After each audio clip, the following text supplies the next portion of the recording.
What is up, guys? Welcome back to another Arena of Valor esports match review, and this time we are going to be taking a look at the one team versus Team Flash here.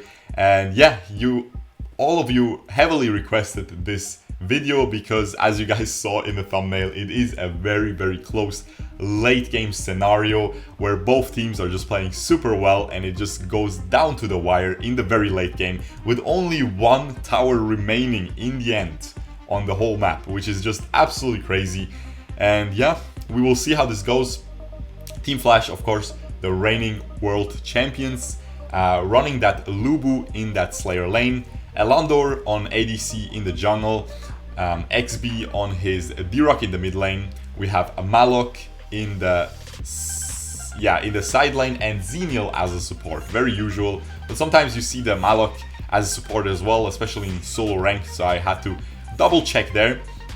And yeah, on the team, on one team's side, we have Richter in that Slayer lane. Of course, the strongest Slayer lane pick. Many teams agree so far and ban it very often. We have Zephys in the jungle, very solid pick. Ignis in the middle lane. Now this is a very strong late game pick and can wave clear these waves for days. Ooh, beautiful engage here as I'm talking about that by the support on one team's side. Krizzix, of course, beautiful flicker, sets up the Zephys ult, sets up the AoE stun by that Ignis, and Ignis picks up a double kill. Now, such a strong late game hero getting fed in that early game already is not a good sign for Team Flash so far. And to finish off the picks, we have Hayate on one team's side as a marksman in the side lane.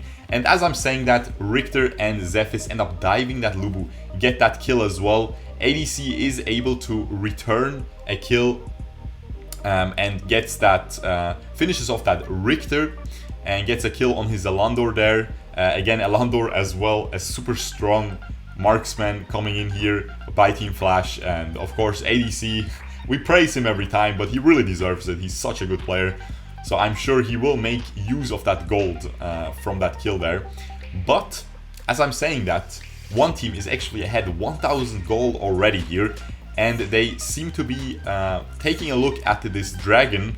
You can see 4 people already positioning around it.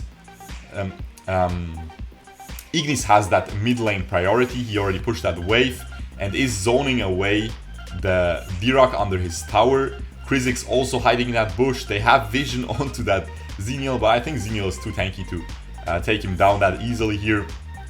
So they are just going to poke him a little bit and back out. And now again, they have the priority over that mid lane. They push it faster. They have the control over that dragon right now. And all while I'm saying that, I think this Maloch will drop. No, he is able to use sprint after that ult, and after that Krizzix cannot catch up. Even if he had that flicker available, I don't think he would catch up there. But he didn't have it anyway. It is ready soon, so they might try to set up something in the mid lane again.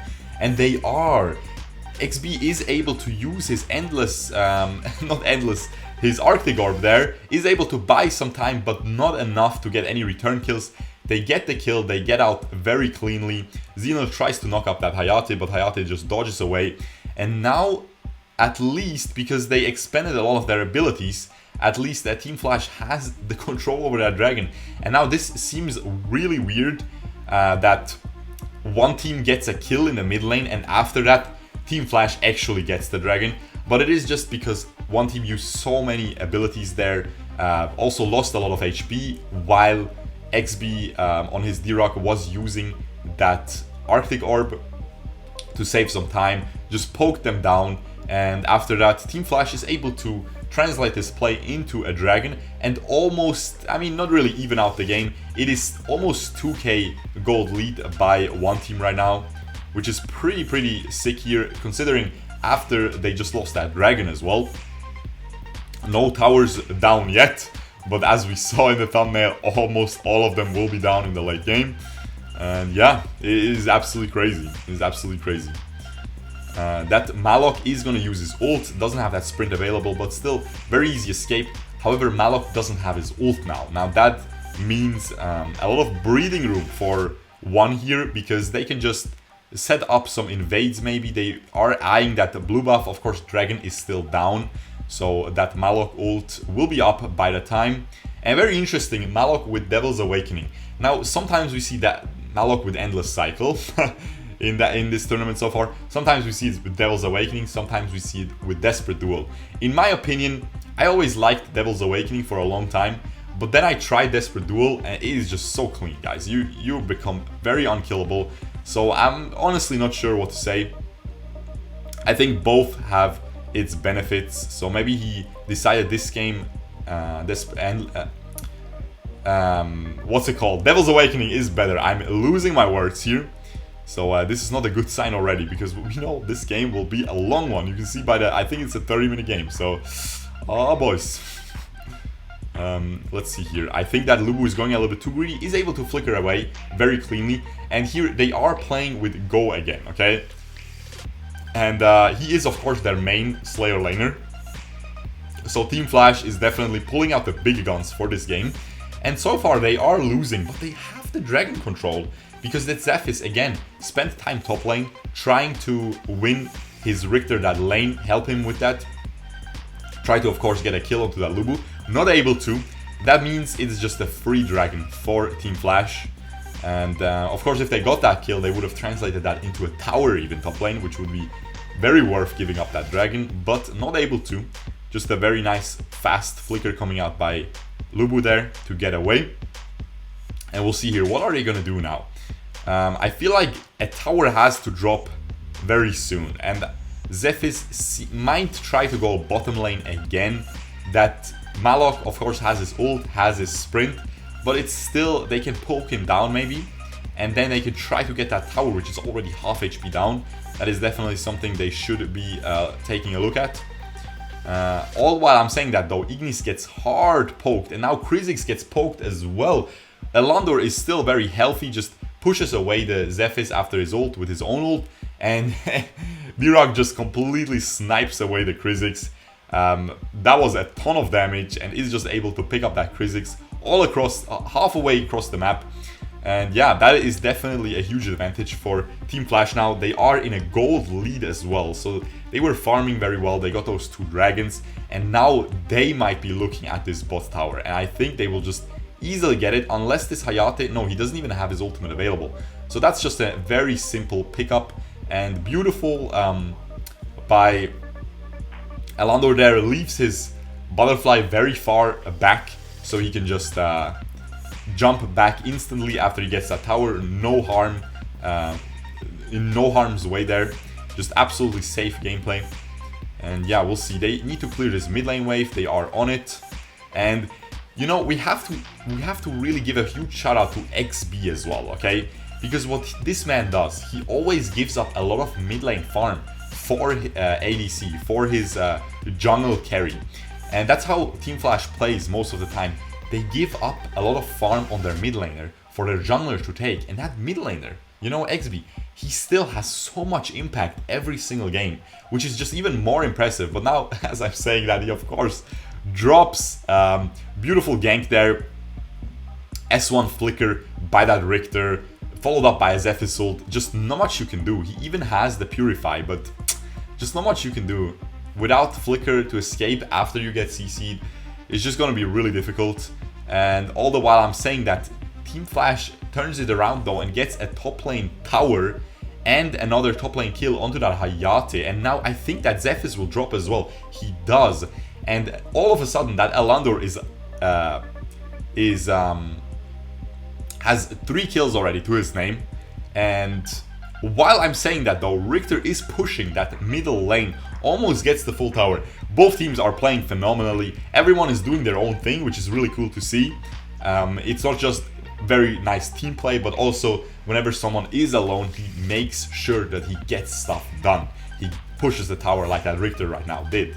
And yeah, just a beautiful gameplay so far. Very even game. Now I have to say, definitely Team Flash is in the lead here, 3 kills ahead. Not only that, but they also have a very, very strong late game. Xenial Maloch combo is really, really strong. You have that dive potential, you have the protection, you have that Maloch and maybe getting ulted by Xenial, just absolutely unkillable. While I'm saying that though, one tries to sneak a Slayer and they seem to be succeeding. absolutely insane, guys. Hayate just uses ult as well to burst it down as fast as possible. While I am saying that though, Ignis ended up dropping, and now it is just everyone's game. I think one just completely crawled back into this game with this Slayer sneak there. That is just very ballsy and risky play, but sometimes these pay off, and sometimes you need them to win and turn around games. Especially against Team Flash here, reigning world champion. You're not gonna just crawl back into this game by just playing safe, doing nothing, right? So absolutely beautiful. This is neck and neck. This is absolutely insane. I don't know what to say. They get the first inhib tower now 10 minutes into the game. And remember, this will be a 33-minute, I think, game. A complete clown fiesta in the end, probably.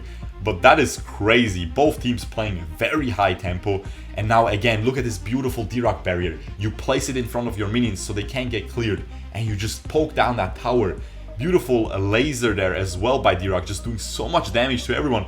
These team fights are way too fast. Am I watching this on double speed? Am I watching the Sonic movie, or am I watching Arena of Valor esports? That is absolutely crazy. Everyone using their endless cycle of virginity. I have to turn into double time rap here to be able to commentate this game.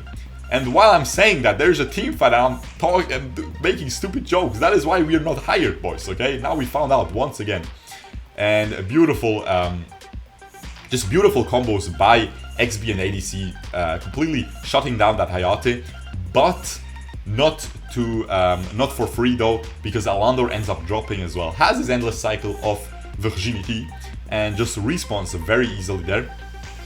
And yeah, we'll see how this turns out, man. At 10k gold onto that Eland'orr. Most gold on the enemy team is 8.2k on Zephys, okay? 10.5k on Eland'orr. That is crazy. More than 2,000 gold ahead. That is absolutely insane. This Eland'orr is stacked, boys. He's already building his last item, which is gonna be a Blade of Eternity. Has armor pierce, has all the crit, has 2 crit items, and has the jungle item complete with maximum stacks, I assume, by now. And yeah, it is just... the damage coming out of this Eland'orr is gonna be insane. He just completed his Blade of Eternity as well. He easily gets that tower. He goes back in. Look at this. Jumps back out. But I think he's gonna lose his Blade of Eternity. He did. He overextends, loses his Blade of Eternity. I see his plan there. He ults to the backside, jumps back in with his S1, and then tries to just kill that tower and just jump back out instantly. But man, that was just a little bit too greedy, and beautiful trap by Richter there. Is able to pick him up after that Blade of Eternity is procced by that tower. And now it is just everyone's game once again, because that Slayer will be dropping to one team here. And we finally have some breathing room while people are clearing waves and doing the Slayer. Again, look at this Richter, man. He's just trying to trap somebody again. Just playing really well. That is why a lot of players, a lot of these teams are deciding to ban Richter. Because not only is he great in the Slayer lane, you can also play him in the mid lane, you can play him as a support even. You can play him, of course, in the Abyssal Dragon lane. He's very good into ADC matchups, into marksman matchups. It is just a crazy hero right now. And yeah, that is, he's definitely doing work here so far. And we'll see how this turns out now. I want to see Maloch's build. He's very, very tanky. He is going... It seems like he is going to go for that Fenris finally. Maybe he's just going to go for an early Blade of Eternity. He still has his Arctic Orb available. Actually, a lot of players still have their Arctic Orb available from what I've seen from that quick sneak peek there of the item list. And yeah, it is 3,000 gold lead. It has been a 3,000 gold lead for like 10 minutes, I think, for Team Flash. Of course, not 10, but like for 6 minutes now for Team Flash here. So definitely one team is not letting the world champions, the reigning world champions, just easily win this, okay? They are not going down without a fight. So we'll see if they can maybe even manage to completely turn this game around. So far, they're just managing to keep even and always losing some advantages. You can see Team Flash is so far ahead right now. They almost have all the towers down of one team, and they almost have they lost 2 Slayers, but they had so many dragons. They have just so much advantage in terms of gold onto the carries. The way, like how far ahead this Eland'orr is. He was even able to sell his Blade of Eternity and buy Hyuga's Edge while it's down. Something very... Ooh, while I'm saying that though, he completely gets caught. Xenil ult, not early enough, it was instant, but he still gets just bursted down instantly. So, yeah, just gets caught. And it is, of course, very difficult to play against a Zephys, against a Richter. You will just get so easily caught if you are a squishy marksman like that. And it's exactly what's happening. They are able to pick up a kill onto that Krizzix in return. He just uses his Endless Cycle instantly and is already running back to his team. They want to secure this Enraged Slayer Dragon, and they will. And they will get the revival buff. And this Richter is hard carrying this team right now. He just dives the Dirak as well and just shuts him down. And it is worth trading your life for Dirak while also poking half the enemy team to half HP. Crazy hero right now, and very well played as well by Kid here. And yeah, they are pretty much able to win that team fight just off the back of that. If that Dirak was able to just spam his skills during that team fight, he would have done so much damage to one team. But again, just the Richter picks him up in the backline. Just such a nice aggressive build coming out by Richter. He's still tanky while also doing so much damage. It is just such a nice build. And yeah, we'll see if... I mean, of course, you're already spoiled by the length of this video. I'm not just gonna have a 60-minute game and a 30-minute video, right? So that doesn't make sense. So we know they won't win here. Team Flash is again able to fend off that push. And with the Hayate dying, this is gonna be, again, probably a Slayer onto Team Flash's side because your marksman is dead. Oh, he uses Endless Cycle, never mind. But he is going to his red buff. Not sure why he used that Endless Cycle. They stop. It's very interesting. They're just so scared of this Richter, I guess. And they don't know. I guess they don't know where Hayate went. They don't have the vision like we do. They didn't know that Hayate wasn't just walking there. They didn't know he was doing a red buff. So yeah, probably a wise decision to back out there, because that Hayate with his ult is gonna decimate that team fight right now. He does not have his Purify available though. Now just one team completely flips it around and starts Slayer by themselves again. And I don't know what to say, guys. This is absolutely crazy. I am losing my voice. I am losing I'm losing my words here. Running out of the English dictionary here. But yeah, we'll see. This is very exciting. I hope we see a good team fight here. Because so far, Eland'orr was getting caught very often. I mean, well played by Richter, not flaming Eland'orr here. I'm just saying, I want to see that Eland'orr damage output during a team fight. Because he is, of course, now the gold lead doesn't matter too much anymore of his. Because now everyone is hitting those 6 items. As I'm saying that, the Maloch just gets completely one-shot. They are just doing so much damage with that Ignis, with that Hayate. Of course, that true damage hard counters the Maloch. Both actually having true damage. And Richter has true damage as well. It is just insane. It is really difficult to play against this team. Krizzix pulls everyone together. You have an AoE true damage Hayate ult, AoE true damage Ignis ult, AoE true damage Richter ult. It is just so much, and Krizzix just pulling everyone together for those AoEs. That is a very solid team fighting comp. But I have to say, I still really like Team Flash's comp. Let's think about who really wins this late game. I feel like Ignis counts as 2 heroes late game, but so does Dirak, so it is absolutely crazy. I definitely think the wombo combo of one team is very, very potent. So if they are able to get and engage with that Krizzix out of nowhere and surprise the enemy carries of Team Flash, then they definitely have the edge in these team fights. Because of just all the sheer AoE. It doesn't matter what the enemy team comp is at that point, you will just get one shot in a split second there. So we'll see how this progresses. They are able to get this Slayer. They are able to set up the Slayer Dragon in that bottom lane, which is where they are missing that tier 3 tower, which is where the strong minions are. So that won't be able to push anytime soon. And they will probably just let this dragon slow push onto the enemy side and try to get the Enraged Abyssal Dragon here. And exactly as I'm saying that, they are setting up for it. They already started it. ADC is positioning past the wall, trying to maybe swoop in and punish it away from them. And Maloch just trying to provide pressure, but he just gets almost one shot, guys. And ends up dropping. Has the Blade of Eternity though, respawns. Doesn't have his ult available. And the Lubu just doesn't do anything. Just takes way too much damage. Lubu just not strong against the enemy team comp there. Just gets completely CC'd. By the time he jumps onto someone, he's already at 200 HP.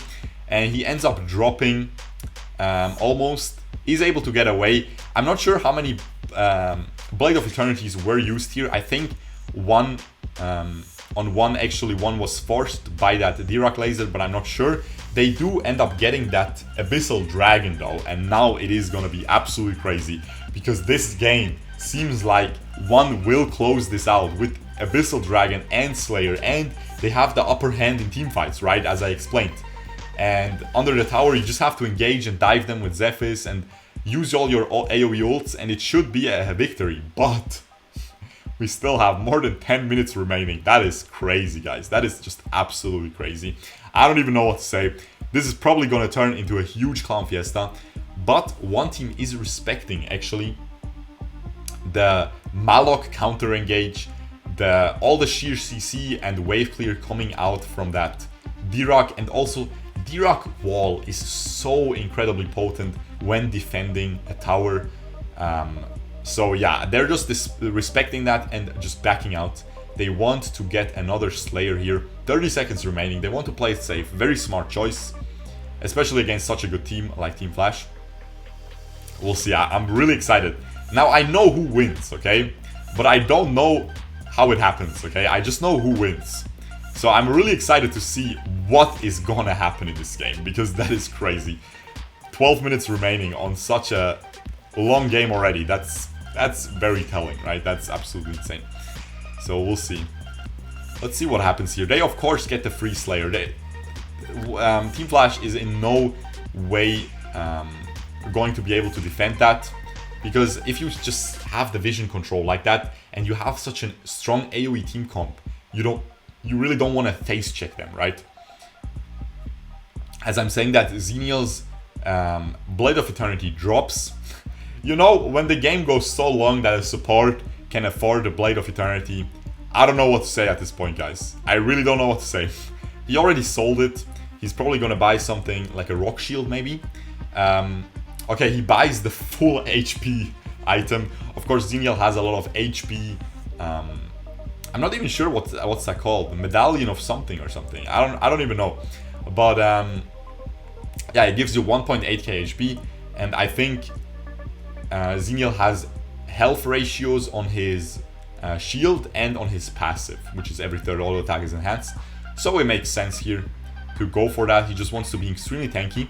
What that item also does is it enables you to be more of a frontline pressure type of hero, because you just walk up to the enemies, you try to get pressure, you try to pressure them away from objectives, and if they poke you, you just back out and you heal very fast with the passive of that item. So yeah, definitely makes sense for him to pick that up, and we'll see what happens. Of course, Rock Shield would be possible too. I know he has two actives then, but you can change them in the shop. You can choose the other one, you can use the ring for example, and then change to Rock Shield and then use that during a team fight. But as I'm saying that, the team fight breaks out, beautiful Maloch ult, but no one there to follow it up, so he has to just back away, because while that was going on, Hayate was split pushing that top lane wave, gets half of that tower down, and yeah, Team Flash has to respond and cancel that team fight there, unfortunately, because I think that was a pretty good setup for them. But as I said, Dirak too far away and had to go respond to defend, and you can see the towers are just dropping. They are so low, and all of a sudden, after I think 10 minutes into the game or 12 minutes into the game, one team's towers were already this low, and now they turn it around and they actually have less tower HP, Team Flash, than one team here, I think, combined. If you add up those tower health on both tower health points on both sides. And as I'm saying that, they get forced away. The Hayate gets poked, and they just all get poked, and Flash is able to retaliate and get an Abyssal Dragon, an enraged one, and the revival buff onto that Eland'orr, which is gonna be absolutely crazy, guys. That Eland'orr, he doesn't even care anymore. He sold his Blade of Eternity for a Fenrir's, guys. This is maximum damage coming out. Sold his jungle item for a Fafnir's as well, which again is really strong in the late game because everyone has a lot of base health, right? Oh, guys, that is gonna be insane. This Eland'orr has the perfect item build to hard carry. He has the maximum amount of damage he can get while still keeping those boots, because the boots are really important for the CC reduction. Because if he gets caught by something, he really wants that 30, 35%, whatever it is, CC reduction. And while I'm saying that, Maloch is going deep, still has his ultimate available. Ooh, beautiful ultimate by Maloch. But the Ignis just uses his Arctic Orb, ends up still dropping, has the endless... Guys, I keep mixing up those names. Has the Blade of Eternity available though. I think he sold his Arctic Orb into it. He has the movement speed boots. What is going on this game? That is crazy. Hermes select late game Ignis. I don't know what's going on, but he wants to run fast to be able to just not get run down by that Maloch, I guess. Before he, like, the Maloch can just pop sprint and just run that Ignis down and ult him, and Ignis won't escape anymore. So he's trying to get away from even being in danger, I guess. And as I'm saying that, I think Xenial will just get caught and will get dropped here if they are able to stun him. No, they're not able to do enough damage. Oh, because Hayate was mid, never mind. I thought Hayate was pounding in onto him as well. But without that true damage by Hayate, it is very difficult to take down that Xenial. Ignis does a lot of damage, but it is mostly magic damage. He has that burst of true damage on his ult, but that is not going to one-shot a Xenial, and after that he just uses shield and walks away. And yeah, Ignis has a very high damage oriented build though, I have to say. It is just pure damage and a Reyes. That is insane. He has Holy of Holies, he sold that Blade of Eternity for it, and it is just a very aggressive build by everyone coming out. And you can see here, the Xenial sold his health item for the Rock Shield, as I said would be a good choice for him. Especially in the late game, that Rock Shield adds a lot of value. And as I said, you use the other support item, then you open the shop, you press on your Rock Shield, you press the choose button, and then you have that as your active, so you can use it afterwards. So yeah, a lot of people don't know that actually, which is pretty funny. And the Xenial just ults away, not able to, they're not able to CC him. The Richter ult not quick enough to silence him. Of course, it has to run for like, I don't know, 4 or 5 seconds, something like that. And yeah, not able to get that silence onto him in time for him to not be able to jump away. Look at this. Look at this Hayate damage onto that Maloch. 1 S1, half HP gone. The true damage just way too strong. And while I'm saying that, the mid lane tower drops. Now both teams have one single tower remaining on the map. Okay? Both teams have a single tower remaining. That is crazy, guys. And it is still like 5 minutes left on the clock. 2 to 3 to 4 or 5 minutes. Something like that. I'm not sure if it was 30 or 33 minutes. I don't quite remember. But this is, I mean, you see the timer on the video. But yeah, as I'm saying that, they will probably trade this. Team Flash has control of the Slayer, while one team has control of the Abyssal Dragon. And I think they will just get this Abyssal Dragon here, pick it up. Ooh, they actually do the switcheroo. They're just letting their Zephys and Ignis do that Abyssal Dragon, and they completely get ahead of that trade because Krizzix can just rotate so fast. And if Krizzix and Hayate get an ultimate combo around that Slayer, it is a done deal. They can 2v5 that team if they hit all 5 members. And the Richter was following up as well. That is just way too much damage. I'm really a huge fan of this one team's team comp here. That is just absolutely crazy. So much AoE, such a nice team fighting comp that Team Flash is just on the back foot just because of that. Just because of the team comp, Team Flash is all the time on the back foot. And I have to say, this Lubu late game is just really difficult to do anything against most of these heroes on the enemy side. That is definitely the only thing he can really just one-shot is the Ignis. And that Ignis has Flicker, that Ignis also has an Arctic Orb. So just becomes really difficult for Lubu to play this game. And yeah, we'll see what happens here. Krizzix is trying to set up and engage. They have the revival buff on to that Zephys. Of course, they would rather have it on Hayate, but he wasn't close at that time. He was setting up for the Slayer fight, so makes sense to give it to Zephys. And yeah, we'll see. Zephys, of course, can play very, very aggressive now and just dive really deep.